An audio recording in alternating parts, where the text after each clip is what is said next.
मुख्यमंत्री योगी आदित्यनाथ ने कहा है कि सावन मास में धार्मिक यात्राओं और जुलूसों में शस्त्रों का प्रदर्शन करने वाले लोगों पर कड़ी कार्रवाई की जाएगी। मुख्यमंत्री अपने सरकारी आवास पर वीडियो कॉन्फ्रेंसिंग के माध्यम से प्रदेश के विभिन्न मंडल, रेंज, जोन और जनपदों में तैनात वरिष्ठ प्रशासनिक और पुलिस अधिकारियों के साथ कांवड़ यात्रा के सुगम और शांतिपूर्ण आयोजन तथा स्वतंत्रता सप्ताह के सफल आयोजन के संबंध में दिशा निर्देश दे रहे थे। मुख्यमंत्री ने लखनऊ के लुलु मॉल में हुई हाल की घटनाओं पर भी नाराजगी जताई। उन्होंने कहा कि लखनऊ में एक मॉल खुला है जो व्यावसायिक गतिविधियां चला रहा है, उसको राजनीति का अड्डा नहीं बनाया जाना चाहिए। मुख्यमंत्री ने कहा कि अनावश्यक बयानबाजी, सड़कों पर प्रदर्शन और आवागमन बाधित करना स्वीकार्य नहीं है। उन्होंने कहा इसके जरिए सांप्रदायिक विद्वेष फैलाने का प्रयास हो रहा है। मुख्यमंत्री ने कहा कि सड़कों पर धार्मिक गतिविधियों की अनुमति नहीं दी जाएगी।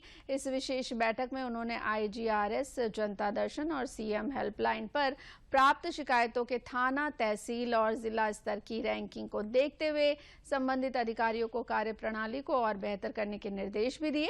मुख्यमंत्री ने कहा कि आम आदमी की संतुष्टि सबसे महत्वपूर्ण है।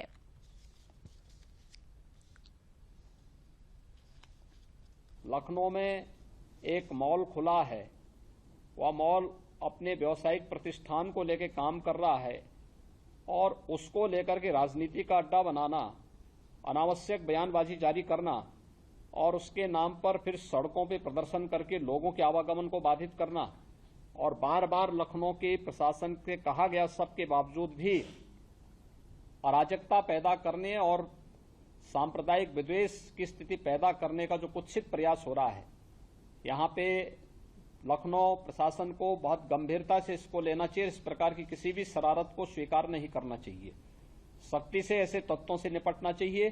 कावड़ इस सावन के महीने में अलग अलग जगह अलग अलग प्रकार के कार्यक्रम होंगे। कहीं जलाभिषेक के कार्यक्रम होंगे, कहीं पे यात्राएं निकलेंगी, कहीं सावन मेले के कार्यक्रम होंगे, कहीं पर अन्य बड़े कार्यक्रम होंगे। हम इस बात को ध्यान में रखेंगे कि सुरक्षा और सतर्कता के बारे में देखिए, जिस प्रकार के अलर्ट आ रहे हैं उनको ध्यान में रखते हुए कोई भी शरारती तत्व माहौल खराब करने के लिए किसी भी कावड़ यात्री पे हमला कर सकता है।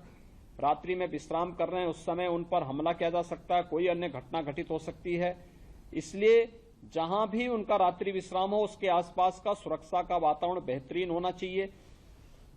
जहां जिस रूट पर भारी मात्रा में कावड़ यात्री चलें वहां पर ट्रैफिक डायवर्जन की व्यवस्था हो और ट्रैफिक डायवर्जन इस रूप में हो कि किसी को भी उसका उल्लंघन करने की परमिशन न हो।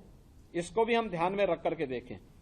शिवालय होंगे, मंदिर होंगे, उन सभी के आसपास हम देखें कि कोई जर्जर भवन है, बरसात के समय में वह गिर न जाए और उसके कारण जनहानि न होने पाए। इसके बारे में भी हम लोगों को वहां पर ध्यान में रखना होगा। बड़े देवालयों में, शिवालयों में भीड़ नियंत्रण के लिए हम लोग पहले से ही मंदिर प्रबंधन के साथ बैठ करके अपनी कार्य योजना बना लें और हम उसमें किसी भी प्रकार की लापरवाही न होने दें।